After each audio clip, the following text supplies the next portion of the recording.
Greetings and salutations, friends, and welcome to some more Flight Sim World with Mr. Adrian. And today I am tinkering again, this time in the mission editor. Now, before you run away screaming, it is actually a lot easier than it looks. Now, there are some tutorials out there that show you how to add waypoints into a mission. And they are pretty convoluted. They require you to add lots and lots of nodes and join things up and rename stuff. And yeah, it's all very complicated, but not particularly necessary. Let's do something quick and dirty, just to show you how quickly and easily it is to set up a flight with multiple waypoints. First of all, we are going to start in Flight Sim World and we are going to go into the Flight Planner. Select any aircraft, it doesn't matter. Any weather conditions, it doesn't matter. This is the bit we're interested in. The airport. So let's do something very basic. Let's take off from Liverpool. We'll send our pilot out over this NDB here. And then we'll send him over this NDB here, and then we'll land him at Blackpool. Right? So we've got our takeoff and landing airport, and we've got 2 waypoints in between. So I'm going to save this, and I'm going to call it Blackpool Run. Like that. I'm going to hit save. Done. That's all I need to do. So now, let's fire up the mission editor and set this up so it actually functions. Right, so here we are in the mission editor. So I want to start with create a basic mission tutorial, or basic tutorial mission rather. And next. Right, now when you first come in here, usually it shows you the airport to airport option, which is the single most basic option you can find. That's not what we want to do. We want to load up the flight plan that we just created. So I'm going to go to flight plan and pick my plan there. See, easy peasy. Flight plans are saved in in my documents, Flight Sim World, just in case you have difficulty finding them. So we've got our takeoff airport, our landing airport, and we've got our 2 waypoints right here. I want to make sure that my waypoints are visible, and I'm going to set the proximity trigger size to 1,000 meters because I want to make this as easy-ish as I can. And I'm going to leave the advanced features, the radio, the autopilot, off. Since we don't have an intermediate airport to land at, there's no point in even worrying about overnight.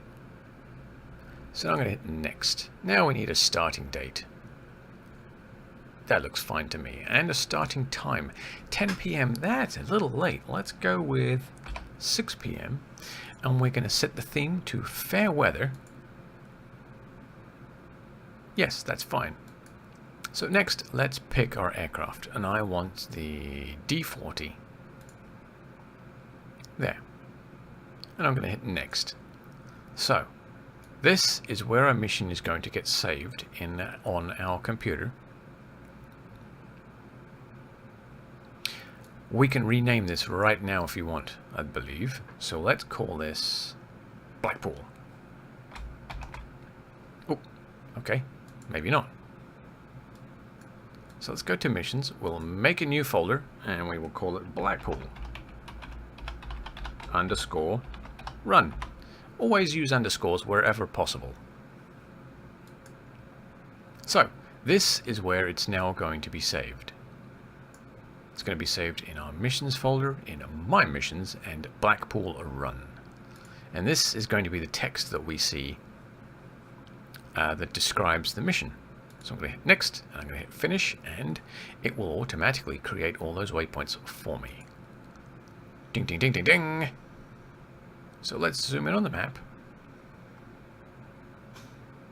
Takes a moment. And as we can see, here's our start point, here's our end point, and it has magically created the 2 waypoints for us. So we don't even need to worry about all that extra stuff anymore. Making all those extra, what is it, 1, 2, 3, 4, 5, 6, 7, 8. Extra 8 action objects or XML objects. We don't need to worry about making those anymore. It's done it for us. How fantastic is that? But let's do some housekeeping and clean this up a little bit. First of all, we've got these gates that it's going to start displaying. Now, these are those big floating square gates that you probably remember from FSX. You remember the tutorial mission with the air creation trike, when you fly along the runway and you've got these gates just kind of hanging in the air? Let's get rid of them. Detach. Yep, goodbye. We'll get rid of this one too. Detach. Goodbye. Brilliant. So that's those gone. However, we've got a different issue now. Where is it? There it is. Dialogue 1. Let's have a look here. It wants me to climb and take off and set an altitude of 1,640 feet. I don't think so. I think 2,000 feet is probably better. So let's say 2,000 feet. And we'll do the same with the next one. So let's go and find Waypoint 2 dialogue, which should be here. Oh look, this one says it too. 2,000 feet. Fantastic. Now we do have a problem. We've told our pilot to fly at 2,000 feet, and we've taken away those green squares floating in the sky. So how is he supposed to know where he's going? Or she? Well, that's where this comes in handy. We're going to change this from scenery effect to mission pillar. Now that is the standard green pointy arrow thing with the action icon over the top that spins. Right? Brilliant. Problem is it's also set to 4,500 feet. Not so good. Let's set it to 2,000 feet. And we'll do the same thing for the waypoint number 2. Mission pillar, 2,000 feet. Now we've got another problem. Our mission rectangle. Now here's where things get a little bit tricky. This information is in meters. This is in feet. So if you want to set up a precise box around your altitude, your target altitude, so let's say our target altitude is 2,000 feet, right? And we want to set up a waypoint that is either 250 feet above and below it. We've got to take 500, right? Because we've got to double it above and below, because this is set from the center point. So 250 twice above and below is 500 feet. Now we've got to turn that into meters. So Google. Oop. So that will give me 152.4 meters. Gives me 500 feet, I believe. What was that? 152.4. So let's say 153. 153 meters. So that's that one sorted, right? Now that does mean that this hitbox here is vast, right? Because I set it to 1,000 meters. That's 3,280 feet. Divide that by 2. And that gives you a pretty big box, doesn't it? So let's say 1,000 feet. So that gives us 500 feet on either side, right? Or a box 304 meters long. Okay? Alright, so let's do that. 305 meters long, and we'll do 305 meters wide as well. 305 meters wide. Okay. That seems fair, right? It's a big enough area for the pilot to fly into. So let's do the same with this guy. We'll set him to 2,000 feet. We'll give him a leeway of 250 feet above and below to be able to get through this point, which would be 153 meters. And we will make the hitbox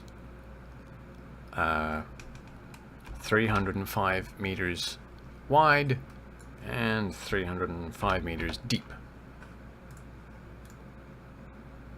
Okay? Okay. So that's that taken care of. Now, if I try and compile this right now, it's going to flip out on me and throw me an error. Actually, what I'm going to do is save it first. There we go. Now, watch what happens when I try and compile. Oh my god. There's a problem with the flight file. It's referring to a flight plan that it can't find, which is good and bad. It's good because we really don't want to be having this reference in our Steam upload, because, you know, Bob may not have Drive D. So we need to fix that. So I'm going to cancel that. So to fix that, I'm going to go find my flight file, which is in Missions, My Missions, Blackpool Run, and right here. I'm going to open with a notepad, and I'm going to scroll all the way down, and I can see a couple of problems here. A, it's referencing a file name. There's the first file name, and there's a second file name. Not good. Then it's referencing an absolute location on my computer, which is also a bit of a problem. And lastly, the GPS engine isn't even going to understand this anyway. So, the solution is to do that, and then hit save. And we'll come back to this at a later date, maybe. We'll probably put in some GPS information for an extended mission. Anyway, so that's that done. Now if I try and compile this, not a problem. Now, if I compile this now and upload it to the Steam Workshop, it's going to be public, and I don't want it to be public because it's not finished yet. So I'm going to set it to private. You can, if you want, set it to friends, so anyone on your friends list will be able to find it and download it. But I prefer private, because if it's going to go wrong, I would like to know about it properly. And then the easiest way to test that is for me to do it. Leave increment on. The Steam Workshop can be a little bit finicky with uploading files. If you try and upload the same file over itself, you can cause problems with the Steam Workshop. So it's best to leave a version increment. That way you don't have a conflict of files being sitting on the server. So let's hit create, and it will do everything it needs to do. Blah, blah, blah, blah, blah. Right, so it's now time to test our flight. First thing we need to do is subscribe to it. So fly from Liverpool to Blackpool, that's the one we've just been working on. So it's going to download our flight. Ding, ding, ding, ding, ding, ding, ding. Done. Now, so here we are in the flight sim. We'll go to missions, we'll go to workshop, we'll make sure that this is here. Going to select it and hit continue. So it's picked up our diamond star. Let's load up the mission and make sure it works.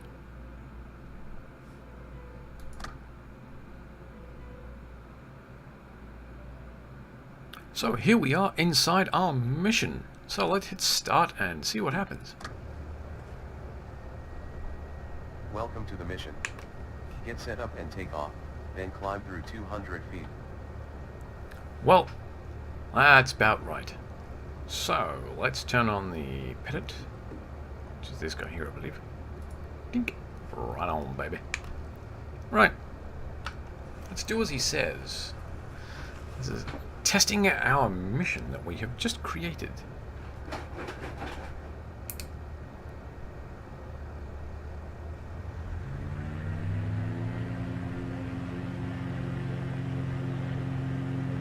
Wow, this thing's got some oversteer on it, man.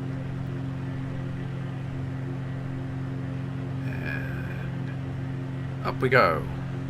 Oh, I see. Bit of a crosswind.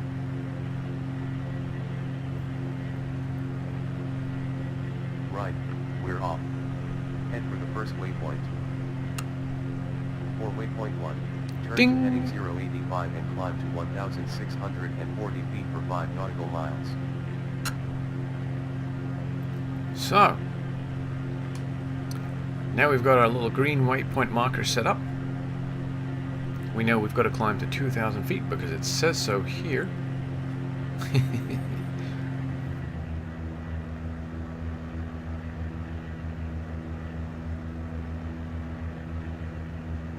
For waypoint 2, There we go. turn to heading 350 and climb to 1,640 feet for 25 nautical miles. So there we go. Climb to 2,000 feet. We ignore what it says because the voice is wrong. So we are just going to turn towards our next waypoint. And hopefully it will be visible.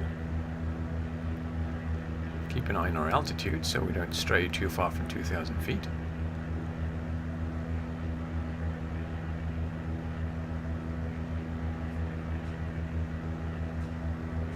And there's our waypoint marker right there. So we will roll out.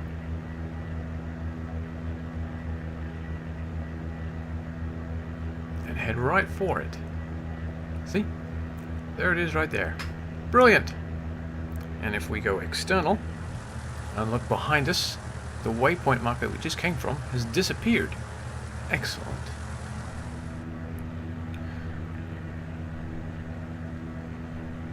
So here we are coming up on our next waypoint. We are at 2,180 feet. There's that airport. There's the river. And we should get our alert.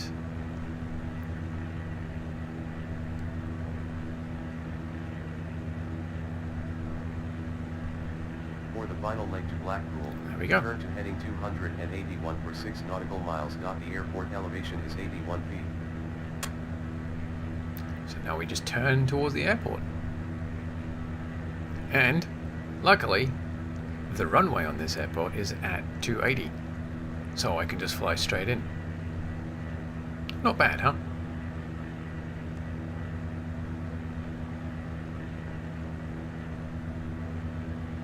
And there's our waypoint marker over our airport. And if we turn around and look behind us, the old waypoint has been removed. So there's no way to get lost. Well, I'm sure there is. I could probably manage it. So now I'm going to start my descent. And that's it. That was 2 waypoints. But, you know, you could use the same technique for hundreds of waypoints. All you've got to do is remember the difference between meters and feet when you're setting up the proximity area boxes. And altitudes. That's it. Now, how can we make these missions better? Well, we can play with the dialogue boxes that it generates. These are all standard dialogue boxes that it's generating. So we could play with those. We could put some more interesting words in there. We could say things like turn left instead of turn to a heading of. Or, you know, we can record our own voice messages if we wanted to. If we don't like the computer-generated sound of the voice messages, you could record your own or record someone else saying it for you. Or just simply set up the mission editor to record the new dialogue for you, so the audio matches the dialogue. We could use some interesting pictures for the splash screens. We can change the success or failure dialogue boxes. We can change the number of points that we get when we complete a mission. We can change the length of time on the mission intro. We can change its grade, whether it's easy, medium, hard, or impossible. We can even set up the nav radios and the GPS for the mission as well. Of Of course, those are all advanced techniques that you may want to look into, but I am a little tempted to do a slightly more complex mission with a set of videos and cover all that stuff as part of a short series of videos on, how I am going to do it. Actually, I might do that. But first of all, I'm going to try and put this aircraft on that there runway. Yeah. You know, I just noticed there's a fuel temp warning. I wonder what that's about. Apparently it's upset about the temperature of my fuel, but I don't know if it's because it's too hot or too cold. And I also don't know what to do about it. I should probably read the instruction manual for this aircraft, huh? So I'm going to cut the throttle and just let her drift onto the runway. Not a brilliant approach. And again, try and keep the nose or the plane off the runway as long as you can. Oops. Float over the runway. Bleep, bleep. I'm just going to let it roll out. She should roll straight into the detection zone there.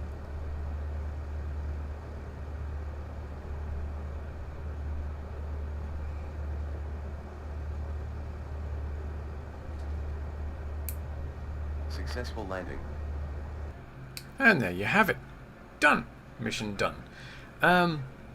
If you wanted to, you could take off the success when you've touched down and only give them a success when they have correctly parked. Something to think about.